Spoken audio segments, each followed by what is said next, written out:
अपने बसे बसाए घर को छोड़कर शायद ही किसी ने सोचा होगा कि किसी दूसरी ओर प्रस्थान करना पड़ेगा।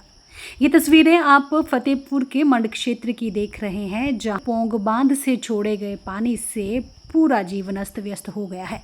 तस्वीरों में आप देख सकते हैं अपनी कमाई हुई जमा पूंजी को लोग पानी में किस तरह से हाथ से उठा करके किसी दूसरी ओर प्रस्थान कर रहे हैं। अब इससे बड़ी विडंबना और दुख क्या ही हो सकता है।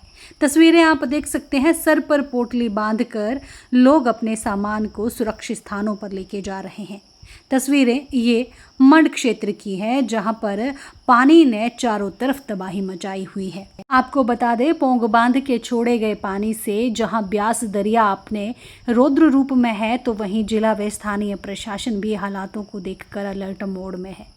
विधानसभा फतेहपुर की ग्राम पंचायत रियाली के वार्ड नंबर 9 और 10 के कई परिवार ब्यास नदी के पानी से प्रभावित हो गए, जो कि तस्वीरों के माध्यम से आप देख रहे हैं कि किस तरह से सामान को ढोया जा रहा है और वहीं दूसरी ओर प्रशासन भी राहत कार्य में जुटा हुआ। बता दें, पोंग डैम से छोड़ा गया पानी पूरी तरह से घरों में घुस गया है।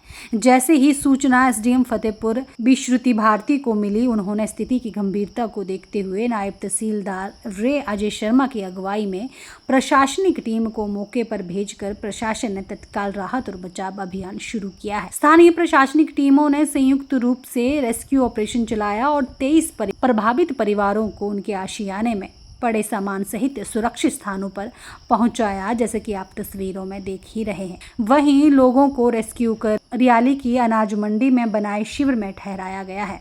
तस्वीरों के माध्यम से देखा जा सकता है कि किस तरह लोगों को सामान सहित बाहर निकाला जा रहा है। एसडीएम फतेहपुर विश्रुति भारती ने जानकारी देते हुए बताया कि बाढ़ प्रभावित परिवारों के लिए प्रशासन की ओर से त्रिपाल सहित राहत सामग्री वितरित की गई है, जिसमें आटा, चावल, दाल, चीनी, नमक, तेल और अन्य आवश्यक वस्तुएं शामिल हैं। वहीं राहत शिविर बनाए गए हैं, प्रभावित लोगों को वहां आश्रय दिया जा रहा है। मौके पर पटवारी व सचिव को तैनात कर प्रभावित लोगों की जिम्मेवारी सौंपी गई है। वितरण के दौरान प्रशासनिक अधिकारियों ने मौके पर पहुंचकर प्रत्येक परिवार की स्थिति का जायजा लिया और आश्वासन दिया कि जब तक हालात सामान्य नहीं हो जाते तब तक हर संभव मदद जारी रहेगी। फिलहाल देख सकते हैं तस्वीरों में कि किस तरह से ये लोग बेचैन हैं, क्योंकि अपने आशियाना छोड़कर किसी दूसरी ओर रहना और गुजर बसर करना कितना मुश्किल होता है, ये कोई इनसे पूछे। और मंड क्षेत्र में किस तरह के हालात हैं, ये भी हम आपको चैनल के माध्यम से लगातार जानकारी दे ही रहे हैं। वहीं लोग, जैसे कि तस्वीरों में आपने देखा है, कि अपने सामान को पोटली बांधकर सर पर लेकर निकल रहे हैं, ताकि जो सामान बचा है, घर तो खैर पानी में नहीं बचा, लेकिन जो सामान बचा है उसे बचाया जा सके। लोग आपस में यही चर्चाएं इस वक्त कर रहे हैं। वहीं दूसरी ओर ये वीडियो तो देखिए कि किस तरह से पानी सामान को किस तरह से निकाला जा रहा है।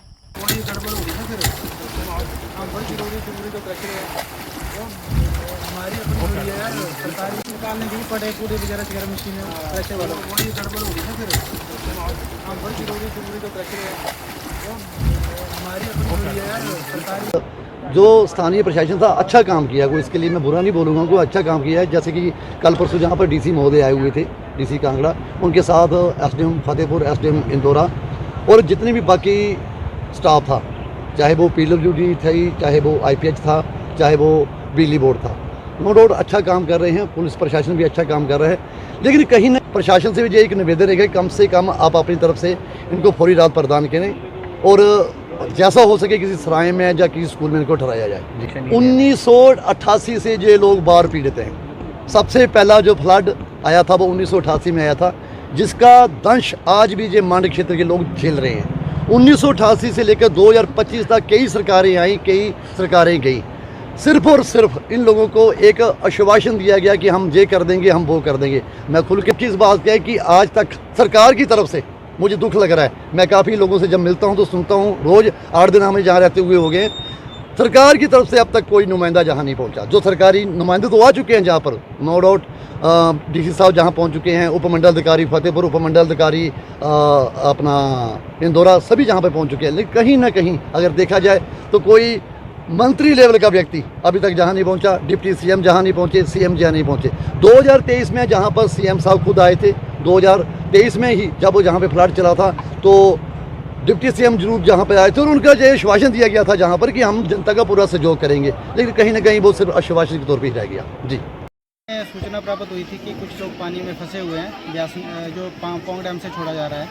उसमें हमने तत्काल प्रभाव से जो अपनी रेस्क्यू टीम थी उसको अजय शर्मा रे तहसीलदार के माध्यम से भेज दिया था, जिसमें हमने 23 परिवारों को सुरक्षित बाहर निकाला है उन्हें, और एक राहत शिविर हमने इस्टेब्लिश किया है जो हमने अनाज मंडी रियाली जो कि बेला लुधियारचा में पड़ती है, वहाँ पे उनको सभी परिवारों को रखा है। उसमें उनका सामान वगैरह और जानवर और पशुओं को भी बाहर निकाल के उनको राशन और जो राहत सामग्री है वो वितरित की है, जिसमें हमने तरपाल और खाने पीने का सामान और रहने की ज़रूरतमंद चीज़ें वो उनको प्रदान की हैं। खतरे की कोई बात नहीं है। मेरा सभी से आग्रह रहेगा कि अफवाहों में ना पड़े और जो भी डायरेक्शन प्रशासन के द्वारा आपको दी जा रही है उसका पालन करें, सेफ रहें, सुरक्षित रहें।